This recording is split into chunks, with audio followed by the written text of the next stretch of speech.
community of Shiloh. It was the last freehold in North Carolina. Since the Civil War, black folks own this land. We own this land. Today the rich folks want to come and take it. They want to make it into a business paradise. And with the working people of Shiloh, they want to work. Shiloh is a small majority black freehold community in Wake County, North Carolina. It is right next to the Research Triangle Park, a high-tech area of development, and the Raleigh-Durham International Airport, two areas with soaring real estate prices. After the Civil War, freed slaves formed the community of Shiloh. Historically, people farmed and grew their own food, and later began traveling to regional industrial areas for jobs. Life has been hard, but good in Shiloh, as it is a united community. People have owned some land and have often owned their homes. To the people who formed this community, Shiloh meant refuge from slavery and oppression. Today, Shiloh citizens know that something has killed dozens of residents. All farming has stopped. Since August of 1988, Shiloh residents have lived in fear that they are being exposed to toxic contaminants in their water, dumped in their community by Coppers, a wood treatment company. It's just been terrible, to tell you the truth. And I've been afraid to bathe with it. Sometimes I would even take my son down to my mother's and give him a bath because I was afraid of bathing with it, and especially cooking with it. So we canned our vegetables and all from the garden to run us through the winter time. So now at this particular time we're scared to do that because of the contamination in the ground. We think that also come up and be in the vegetables. This fish pond that's behind my house, the fish in it that are so toxic that there's nowhere in North Carolina is it approved to burn, bury, or store the fish that is in my pond that my family has been eating. The Shiloh community has effectively fought against what they call toxic terrorism by coming together and working through their own organization. Shiloh is one of many African American communities in the U.S., but especially the South, where hazardous waste sites are disproportionately found. Drawing from EPA and U.S. Census data, the United Church of Christ published a nationwide study in 1987 that concluded, race is the most important factor that determines the location of commercial hazardous waste facilities. Also, 3 out of every 5 African Americans live in communities with uncontrolled waste sites. The Black Belt South, or the majority African American counties that form a crescent shape in the South, is the area most at risk in the entire country. Of the 50 states, North Carolina ranks next to last in both the average manufacturing wage and the percentage of unionized workers. The corporate toxic terrorism on the Black Belt community of Shiloh puts the residents there even more at risk, since they already face the double oppression for being Black and for being workers. It's very hard to make a living. A lot of people who live in Shiloh work in industries that pay minimum wage or slightly higher, $5 or something like that an hour, and most people have to work part-time jobs too. If we get sick or anything, we're not even able to pay the doctors and the hospitals and all like that when we're having to pay $1,000 a day or whatever the case may be. The Shiloh community has long recognized the need for organization to address these oppressive conditions. Shiloh has a history of struggle. From the end of slavery, people, struggling to own property, the community just struggling to make their own survival. The community had a co-op, where people bought and sold their goods there. In 1985, the Shiloh community, under the leadership of women from the Home Demonstration Club, formed the Shiloh Coalition for Community Control and Improvement to unite against the development attacks on the community, such as industrial and airport growth, property value inflation, road development, zoning changes, and foul and depleted water. The organization achieved a number of victories on roads and zoning. The Black Workers for Justice provided organizational assistance, helping the Shiloh Coalition to develop its course of action. The Shiloh Coalition was closely united to the church, which has been a unifying force in the community. The main goal of the Shiloh Coalition for Community Control and Improvement is just that, community control an improvement to maintain a certain standard of living in the community and have control over uh, what the future of our community will be like. Today, the Shiloh Coalition is focusing much of its organizing efforts on the toxic terrorism in their community. So one of the first steps was gathering information and investigation, and then shortly following that, meetings to let people know, what had going on, and make them aware of the contamination of the wells, and then set up a program with how to deal with that. The Shiloh Coalition, which includes workers and union representatives, quickly saw the need for the community to bring together its own body of information on the water contamination. In April of 1989, the group organized a public hearing. This event combined the input of community members, workers, and their allies. We invited different elected representatives there to hear what was going on. We had panelists who were labor leaders in the area, community leaders, legal attorneys,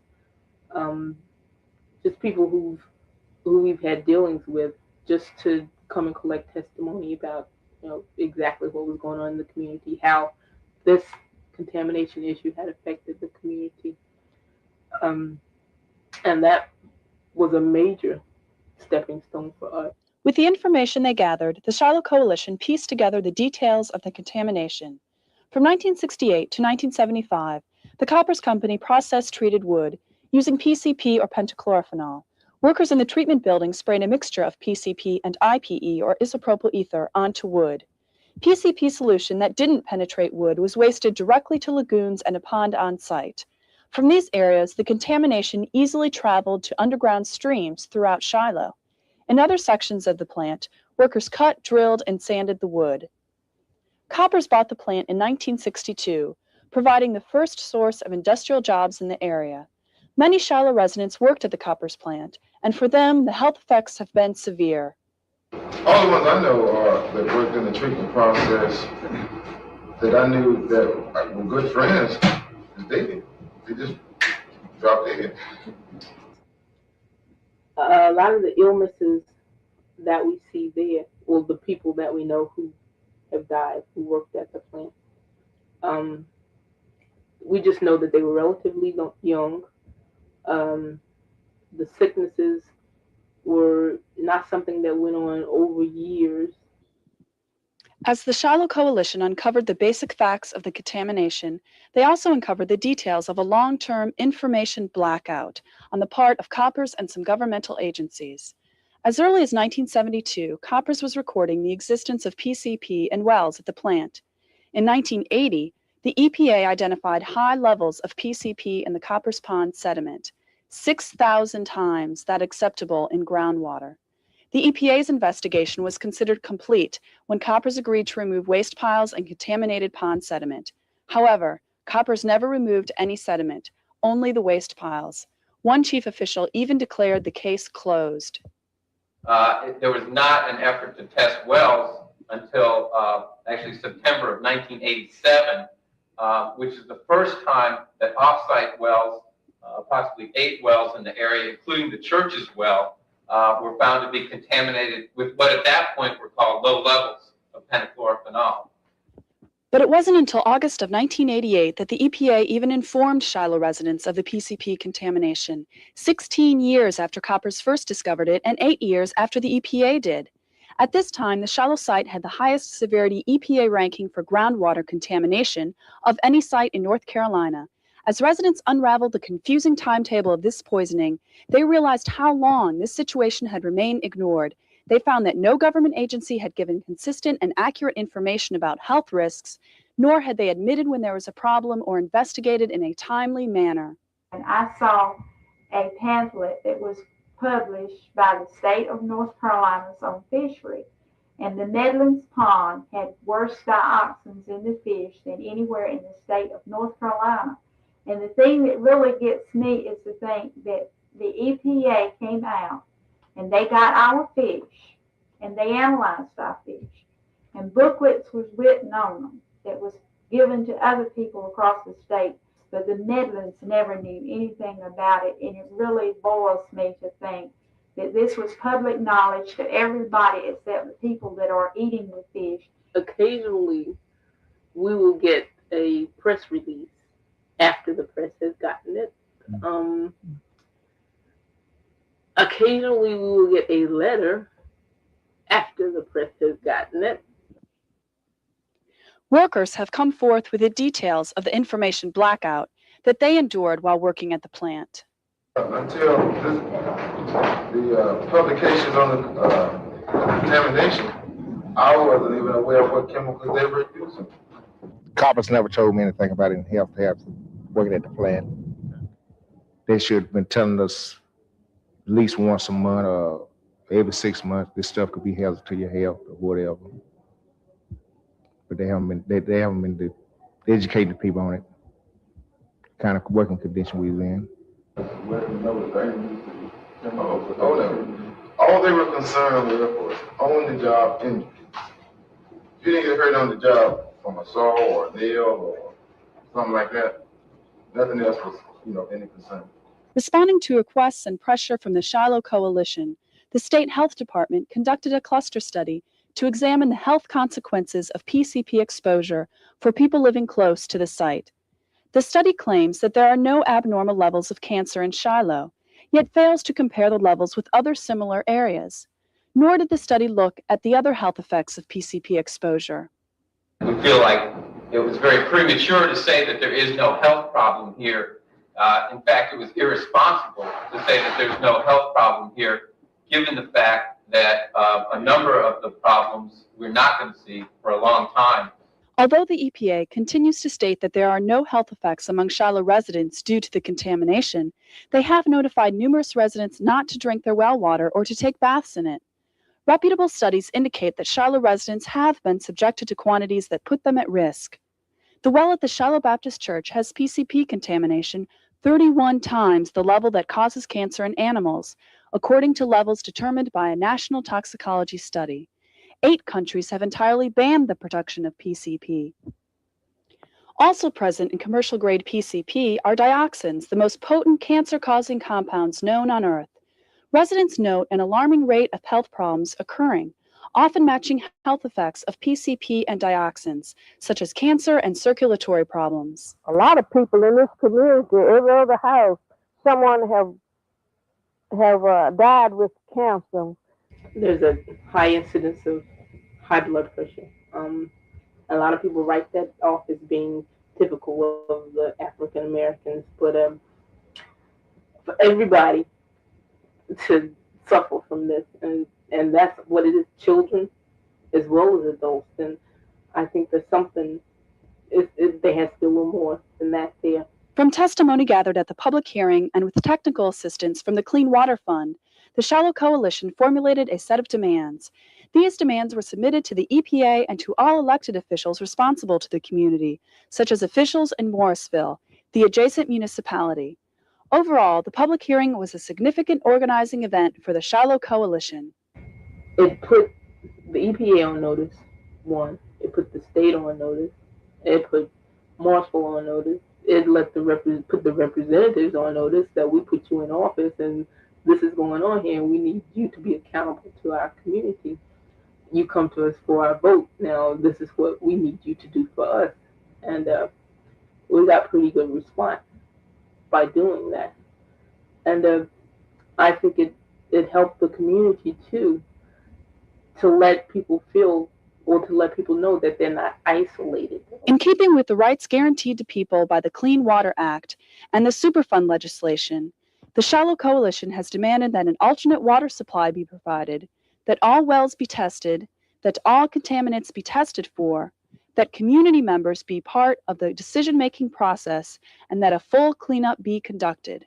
They have also demanded a community and worker health screening. In the spring of 1990, the union at the plant tried to get a company-paid health screening during contract negotiations, but were told that the cost was too high. Overall, due to the widespread abuse and repression of Southern workers, union members at the plant have feared losing their jobs, and this has kept them from forcing the company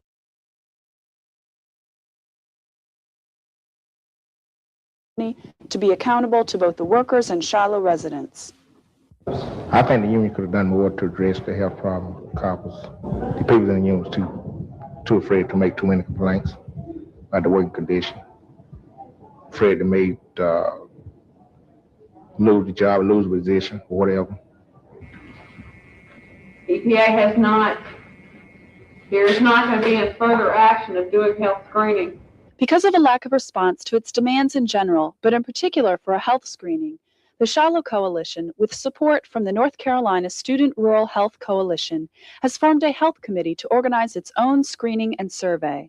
The Shiloh Coalition has continued to gather accurate health information, and the community has organized a committee to apply for a technical assistance grant from the EPA to aid in gathering and presenting health and technical information to the community so that they can make informed decisions.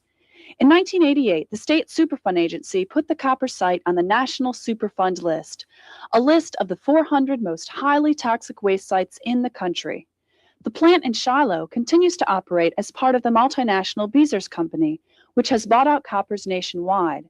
Not only then does Beezers own the toxic pond in Shiloh, but all of the other 6 toxic copper sites across the country on the Superfund list. I believe Mr. Beezer did a due diligence study of coppers before he purchased it, and I think he felt that it was a good buy. The Shiloh Coalition is pressuring Beezers to be accountable to both the community and workers, since they now legally bear responsibility for the cleanup. If they have messed up, I think that they ought to clean up. No more than right. And then I would like to work with the community, and we are in the process of preparing newsletters and trying to respond to questions. I have learned that dealing with Beezer, they don't always tell the truth. I started working on the site in September 1988, and since that time with the quarterly monitoring and the work plan, we've probably spent in the neighborhood of $250,000, probably. This beaver and copper, they'll spend $10 million to keep you from getting 10 cents. I think the thing that also gets me upset is the fact that this company contaminates fish, contaminates surface water, contaminates groundwater, soil, people's wells. It's never been fined, it's never been penalized, it's never been cited for violating any state or federal regulation. The Division of Environmental Management has never even come out here. From the Shiloh Coalition's interaction with the Coppers and Beezers corporations, they have discovered that the companies have followed the path of most other corporate contaminators, putting profit before people. However, the Shiloh Coalition has been able to force Beezers to pay for a connection fee for Morrisville Water and to pay for installing more water lines. In an attempt to clean up toxic sites first, and then later get responsible companies to pay for it, the federal government has set up the Superfund process. However, because of the federal government's lack of a commitment to adequately fund this process, the EPA must bargain with industry to conduct investigations and then cleanups of toxic waste sites. Well, I think EPA needs to come in and clean up. They haven't cleaned up one thing since this whole thing been going on. The cost is a big factor in what Beezer is sampling. And they're sampling everywhere. That would be the next point for the contamination to migrate. From what I've seen, they are covering it. And I don't think it's going to skip a very long area. Now, how do they know that the one that they missed was the one where it was contaminated? You may not like the answer we're going to give you, but it's our job to find your answer. We got 12 federal facilities. One federal facility has 500 sites on it. Now, it's no excuse that we can't answer your Coupled needs. with the EPA's lack of resources and staff is an unwillingness on the part of EPA administration to challenge industry, thus making it necessary that communities struggle with EPA itself to force it to carry out its own stated objectives. Shiloh residents have learned the importance of group action in forcing agencies such as the EPA to be accountable to communities and workers. Barbara Benoit from the EPA did talk to us, and it was after the coalition had really pushed and joined together, the Shiloh Coalition had joined together and everybody was writing letters, and we wrote a petition to Raleigh, to Dr. Levain and all, that the EPA has been involved in it now, and Barbara Minoy will talk to you now, that we used to didn't have any idea who in the EPA to get hold of. The Shiloh Coalition has been successful in forcing the EPA to adopt a timeline for action, to hold an additional public hearing, to test for dioxins, and to communicate with residents. It's taken communities like ours and workers to hold companies accountable and officials accountable, EPA accountable, and state officials, local officials, what have you, to ensure that these projects are brought to their attention and that cleanup can occur. The Shiloh Coalition has also called on elected officials to respond to the toxic terrorism. The town commissioners and mayor of Morrisville, the municipality next to Shiloh, have generally not responded to the needs of the Shiloh people, but rather to the interests of corporate investors. The motivations of Morrisville are strictly tax-based and money. Morrisville exercised extraterritorial jurisdiction over Shiloh, since many Shiloh residents could not vote for Morrisville officials, but their actions directly impacted on the community of Shiloh. For example, industrial water lines, not residential as Shiloh residents need, were laid soon after the contamination issue became public. However, we were not involved in any of the meetings, any of the decisions as to where the line should go, or which households should be included or covered or hooked into the line. It was basically closed meetings with them, with no input whatsoever from anybody from the community. Well, I certainly feel real positive about the installation of almost 4 miles of water mains. Morrisville is requiring Shiloh residents, many of whom are elderly and on a fixed income, to annex into the town and pay high taxes on their inherited land. And we've also taken a stance that with the lines that are being put in now, that people who are not annexed into the town of Morrisville should not be forced to annex simply to have access to the water itself, because people are not responsible for contamination. And we feel that basically this is a form of blackmail in order to force people to annex in order to get water for something that they had no control over to start with. A municipal corporation in North Carolina is a creature of the state, and it is a corporation. Its taxpayers are very much like the stockholders. If somebody wants the services, the urban services offered by the city, then they join in with the city. The only reason I annexed due to the water. Well, I really don't think they're giving me anything by annexing. The Shiloh Coalition has repeatedly asked the EPA to intervene in the struggle with Morrisville in order that the legal right to an alternate water supply be granted. And we're aware that EPA sent a hand-delivered letter to Morrisville highly suggesting that they waive their annexation right in order to allow people to hook into the water line, because of the whole health risk factor there. Is there anything, or can EPA do something much stronger than simply send a letter to Morrisville to ask them to waive the annexation right? We know it can be done. The federal government does not like to get involved in municipalities' business. Only when the Shiloh Coalition has organized and petitioned the Town Council of Morrisville have they won any concessions from the town. The Shiloh Coalition has reduced the amount people have to pay for water hookup and has forced Morrisville to put in more residential water lines. The Shiloh Coalition has also called on other elected officials. Jesse Helms felt that there was no problem. And the governor didn't deem it necessary to come to the public hearing. But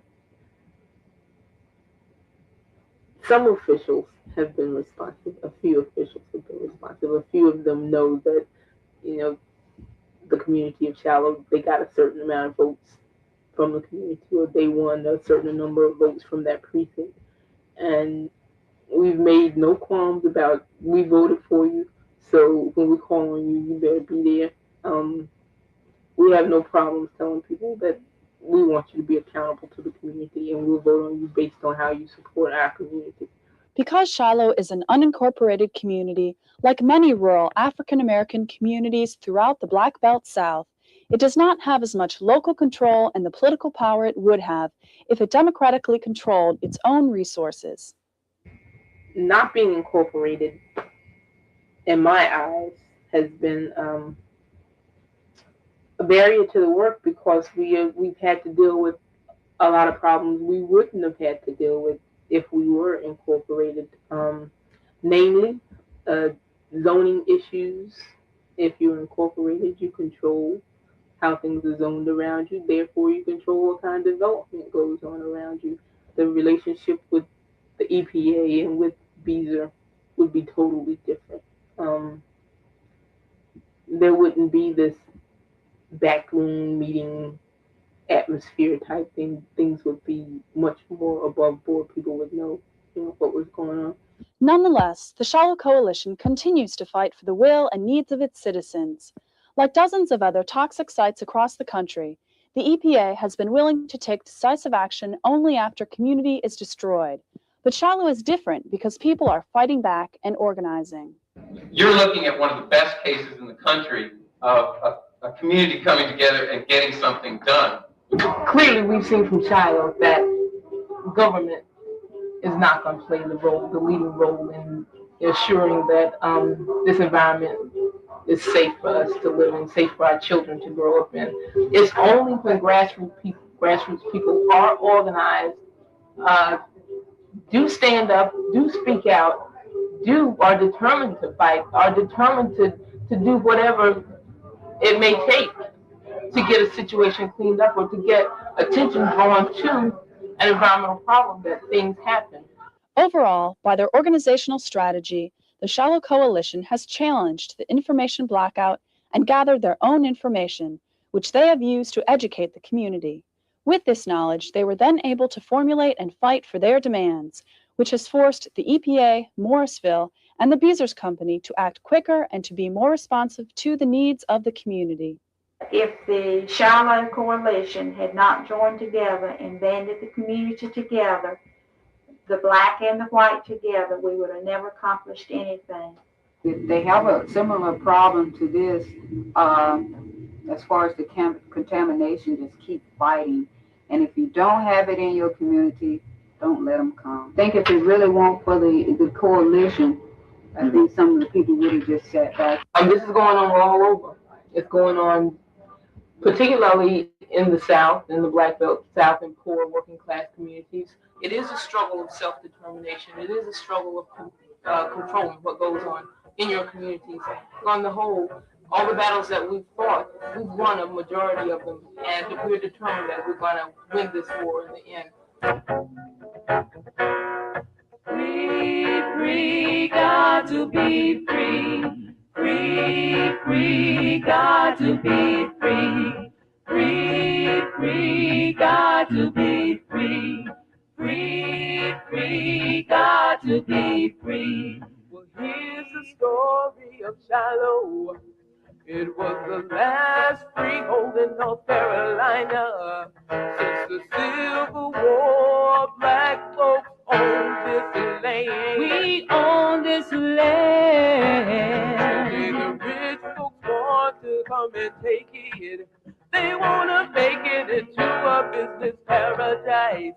And with the working people of Shiloh, they want to work us all for a dime. They're not gonna take it. So we're organizing the people of Shiloh, the sons and daughters of slaves. They're not gonna take we're it. We're gonna hold on to our heritage, hold on to our land and our future. Because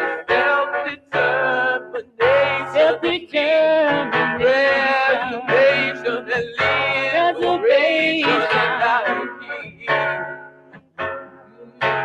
We're gonna be free, got to be free, free, free, we got to be free.